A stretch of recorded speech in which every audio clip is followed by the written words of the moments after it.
কখনো কি এমন কোনো বই পড়ার পর মনে হয়েছে যে এটি শুধু একটি গল্প নয়, বরং আপনার খুব চেনা শহরের চেনা কোনো পরিবারের জীবন্ত গল্প? আজ আমরা এমন একটি ক্লাসিক উপন্যাস নিয়ে কথা বলবো, যে বইটির নাম তিথিডোর। আর এর রচয়িতা আধুনিক বাংলা সাহিত্যের অন্যতম শ্রেষ্ঠ রূপকার বুদ্ধদেব বসু। 1949 সালে প্রথম প্রকাশিত হওয়া এই বিশাল উপন্যাসটি কেন আজও পাঠকদের চুম্বকের মতো টানে, চলুন আজ সেটাই জেনে নেই। বইটির গভীরে যাওয়ার আগে লেখক বুদ্ধদেব বসু সম্পর্কে একটু জেনে নেওয়া যাক। রবীন্দ্রনাথ ঠাকুরের পর বাংলা সাহিত্যে যে কজন বহুমুখী প্রতিভার দেখা মেলেছে, বুদ্ধদেব বসু তাদের মধ্যে অন্যতম। তিনি একাধারে কবি, ঔপন্যাসিক, প্রাবন্ধিক এবং সমালোচক। বাংলা কবিতায় আধুনিকতা আনার পিছনে তার সম্পাদিত কবিতা পত্রিকার অবদান অনস্বীকার্য। এবার আসি তিথিডোর উপন্যাসের কথায়। এটি মূলত একটি কামিং অফ এজ বা বয়ঃসন্ধি থেকে যৌবনে পদার্পণের গল্প। ব্রিটিশ আমলের শেষে 2 দশকের কলকাতা শহর এই উপন্যাসে শুধু প্রেক্ষাপটই নয়, শহরটি নিজেই যেন একটি জীবন্ত চরিত্র। গল্পের কেন্দ্রবিন্দুতে রয়েছে ছাপোষাত সরকারি চাকরিজীবী রাজেন মিত্রের পরিবার। রাজেন মিত্রের 5 মেয়ে ও 1 ছেলে। তারা হলেন শ্বেতা, মহাশ্বেতা, সরস্বতী, শাশ্বতী ও শ্বেতা, আর ছেলের নাম বিজন। এদের মধ্যে সবচেয়ে ছোট এবং সবার আদরের কন্যা হলো স্বাতী। দেখতেও সবার থেকে সুন্দর ছিল এ মেয়েটি। রাজেন মিত্রের স্ত্রীর নাম শিশির কন্যা। উনি 5 কন্যা ও 1 ছেলে জন্ম দিয়ে মারা যান।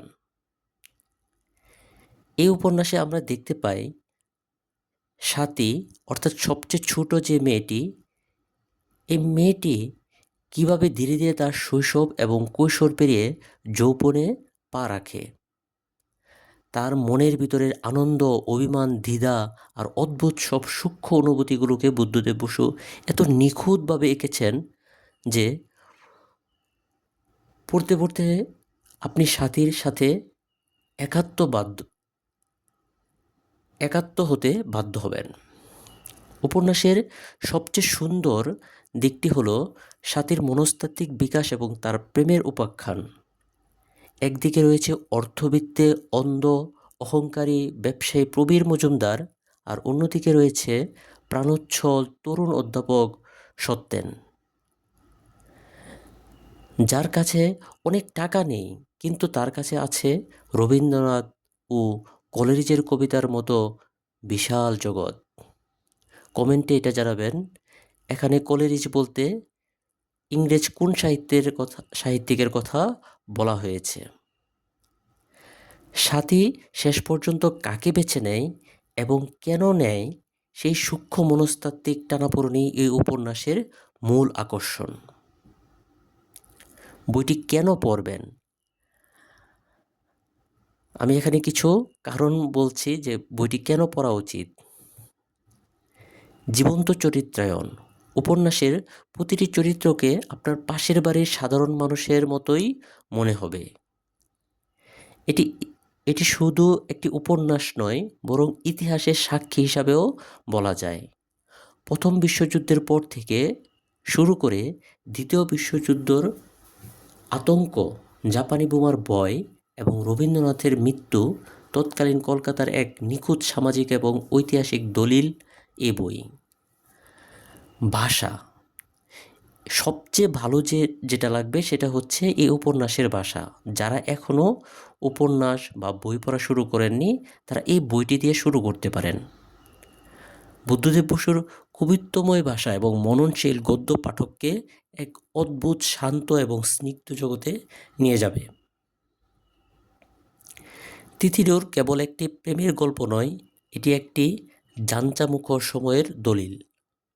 পারিবারিক বন্ধন এবং ব্যক্তি স্বাধীনতার এক অনুপম আখ্যান। যারা জীবনের সূক্ষ্ম অনুভূতিগুলো নিয়ে পড়া ভালোবাসেন তাদের জন্য এই বইটা খুবই মাস্ট রিড একটা বই হবে। আপনারা কি বুদ্ধদেব বসুর এই বইটি আগে পড়েছেন কিনা? যদি পড়েছেন সে বিষয়ে আমাদেরকে জানাতে ভুলবেন না। আজকের মতো এখানেই বিদায় নিচ্ছি। ভালো থাকবেন। সুন্দর সুন্দর বই পড়বেন। ধন্যবাদ সকলকে।